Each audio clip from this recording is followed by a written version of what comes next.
এরপরে বিশ্ব নবীকে বলতেছেন আসসালামু আলাইকুম ইয়া রাসূলুল্লাহ, ইয়া হাবিবাল্লাহ, নবী গো আপনাকে বলে দিতে চাই নবী, এই যে আমি ঈমান আনার কারণে আমার চাচা জান আমার লুঙ্গিটাও খুলে নিছে, পরনের লুঙ্গি পর্যন্ত দেয় নাই। সৎ মার কাছ থেকে আমি আসলাম, সৎ মার কাছ থেকে আমি এসেছি। ও মুসলমান ভাইরা রে আমার, তখন এই কথা বলার পর বিশ্ব নবী তখন সাহাবীদেরকে বললেন, আমার সাহাবীরা তোমাদের কি কারো ঘরে কাপড় আছে? আব্দুল উজ্জাকে দিয়া দাও। এমন ইমানদার কিন্তু কেউ হইতে পারো নাই। ইতিমধ্যেই তখন সুন্দরভাবে বলার পরে ওই আব্দুল উজ্জাকে তখন একে সাহাবায়ে কেরামরা দান করতে থাকে। ও মুসলমান ভাইরা রে আমার, যখন সুন্দর করিয়া তখন জামা কাপড় গুলো দেয়, দিতে দিতে এমন একটা পর্যায় বিশ্ব নবী আমার আপনার নবী জনাবে মুহাম্মদুর রাসূলুল্লাহ সাল্লাল্লাহু আলাইহি ওয়াসাল্লাম তখন সুন্দর করিয়া তখন বলতেছে, আমার এই সাহাবী কত কষ্ট করেছে। ইতিমধ্যে যখন ভাইরা রে আমার মসজিদের নববীর মধ্যে, ও মুসলমান ভাইরা রে আমার, সবাই বসে আছে। আবার রাসূল সাল্লাল্লাহু আলাইহি ওয়াসাল্লামের দরবারে সবাই কিন্তু বসে আছে। ইতিমধ্যে সবাই রাত্রি বেলা ঘুমায়া যায়। আর আব্দুল উজ্জার নাম তখন আমার আপনার নবী ঈমান আনার কারণে আল্লাহ পাক রব্বুল আলামিন আব্দুল উজ্জা থেকে আল্লাহ পাক রব্বুল আলামিন তাকে আব্দুল্লাহ যুল বাজাদাইন বানায়া দেয়। বলেন সুবহানাল্লাহ। আর ও মুসলমান ভাইরা রে আমার, সুন্দর করিয়া দেখেন একটা যুবকের বয়স হলো 19 থেকে 18 থেকে 19 বছর বয়স। নাম হলো আব্দুল উজ্জা। কথা বলেন ওই সাহাবীর নামটা কি? আব্দুল উজ্জা। এই সাহাবী কিন্তু আল্লাহর রাসূলের প্রতি ঈমান আনছে। ছোটকালে কিন্তু মা মারা যায়, তখন কিন্তু তার বাবা আরেকটা বিবাহ করে। এরপরে মুসলমান ভাইরা রে আমার, তখন সুন্দর করিয়া তখন চাচার কাছে লালিত পালিত হয়। চাচার কাছে লালিত পালিত হওয়ার পরে হঠাৎ করে একদিন চাচার কাছে খানা খাইতে বসছে। বসার পরে তখন বলতেছেন, চাচা জান আজকে আপনাকে একটা প্রশ্ন করতে চাই, আপনাকে একটা কথা বলতে চাই। তখন বলতেছে, ভাতিজা রে তুই কি প্রশ্ন করবি কর, জলদি করে কর। তখন বলতেছেন, চাচা জান আপনাকে একটা প্রশ্ন করতে চাই, আসলে আব্দুল্লাহর বেটা মুহাম্মদ একই সত্যবাদী নাকি, একই সত্যি কি নবী নাকি? ও মুসলমান ভাইরা রে আমার, ইতিমধ্যে তখন আব্দুল উজ্জার চাচা তখন বলতেছে, হ্যাঁ ও প্রকৃতিক ইমানদার, ও হচ্ছে বিশ্ব নবী, ও হলো বিশ্ব নবী। এই কথা যখন বলে দেয়, বলার পরে তখন সুন্দর করিয়া তখন সুন্দর ভাবে তখন ওই চাচাকে বলে, চাচা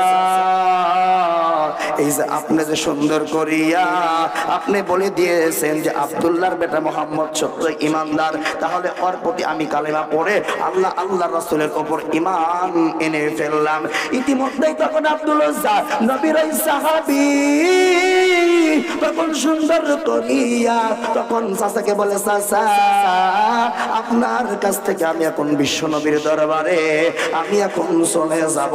তখন বিশ্ব নবীর দরবারে যাওয়ার আগ মুহূর্তে ওর যেগুলো ছিল আপনার জামা কাপড়, এরপরে আপনার যা কিছু ওকে দিয়েছিল চাচা জান, তখন কিন্তু সঙ্গে সঙ্গে কেড়ে নিয়েছে।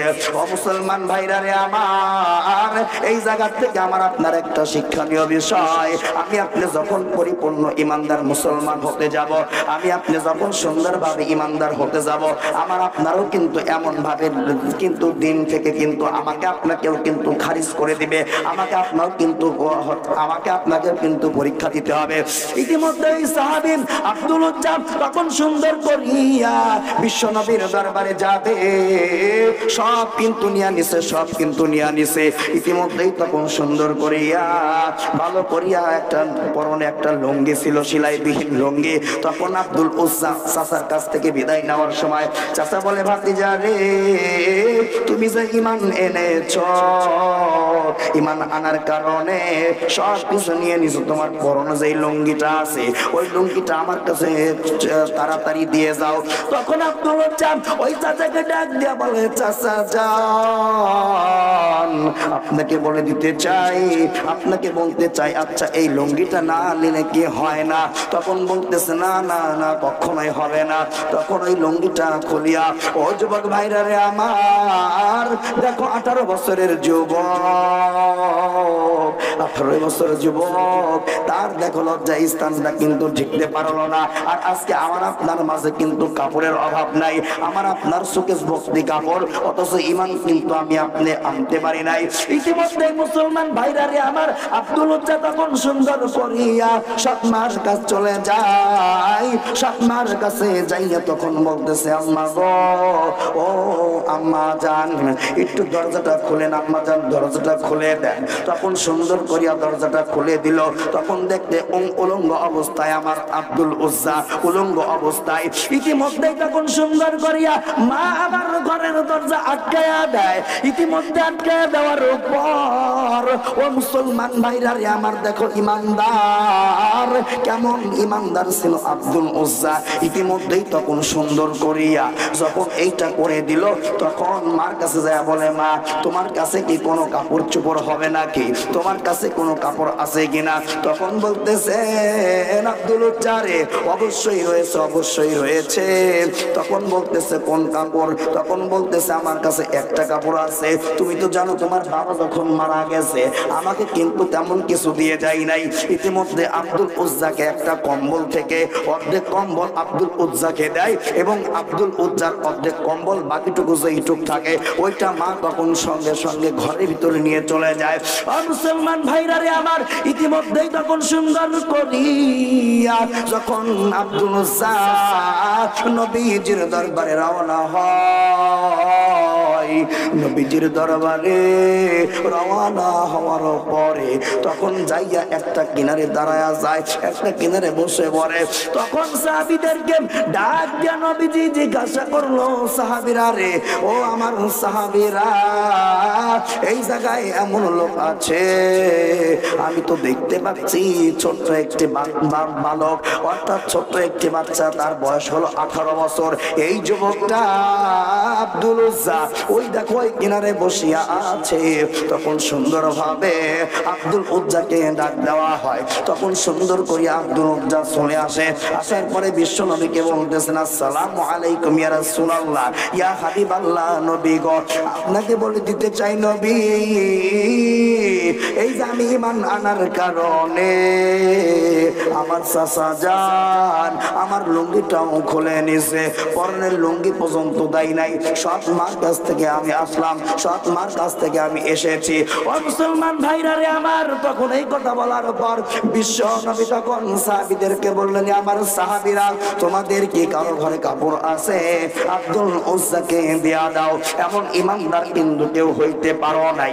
ইতিমধ্যেই তখন সুন্দরভাবে বলার পরে ওই আব্দুল উজ্জাকে তখন একে সাহাবায়ে কেরামরা দান করতে থাকে। ও মুসলমান ভাইরা রে আমার, যখন সুন্দর করিয়া তখন জামা কাপড় গুলো দেয়, দিতে দিতে এমন একটা পর্যায় বিশ্ব নবী, আমার আপনার নবী জনাবে মুহাম্মাদুর রাসূলুল্লাহ সাল্লাল্লাহু আলাইহি ওয়াসাল্লাম তখন সুন্দর করিয়া তখন বলতেছে, আমার এই সাহাবী কত কষ্ট করেছে। ইতিমধ্যে যখন ভাইরা রে আমার মসজিদের নববীর মধ্যে, ও মুসলমান ভাইরা রে আমার, সবাই বসে আছে। আবার রাসূল সাল্লাল্লাহু আলাইহি ওয়াসাল্লামের দরবারে সবাই কিন্তু বসে আছে। ইতিমধ্যে সবাই রাত্রি বেলা ঘুমায়া যায়। আর আব্দুল উজ্জার নাম তখন আমার আপনার নবী ঈমান আনার কারণে আল্লাহ পাক রব্বুল আলামিন আব্দুল উজ্জা থেকে আল্লাহ পাক রব্বুল আলামিন তাকে আব্দুল্লাহ যুল বাজাদাইন বানায়া দেয়। বলেন সুবহানাল্লাহ। আর একটু আওয়াজ দিয়া বলেন সুবহানাল্লাহ। তাহলে চিন্তা করেন, আব্দুল উজ্জা দেখেন কেমন মানুষ, তাহলে তিনি ঈমান আনার কারণে কিচ্ছু নিতে পারে নাই, সব কি করছে? চাচারা কেড়ে নিয়েছে। চাচারা কি করেছে? কেড়ে নিয়েছে।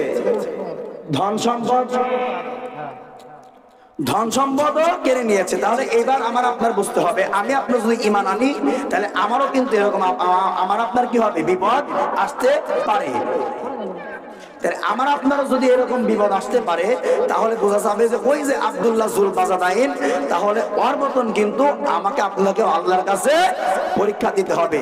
আর এই যে এই মরণের পরে আমাকে আপনাকে কিন্তু অন্ধকার গহীন কবরে নিতে হবে।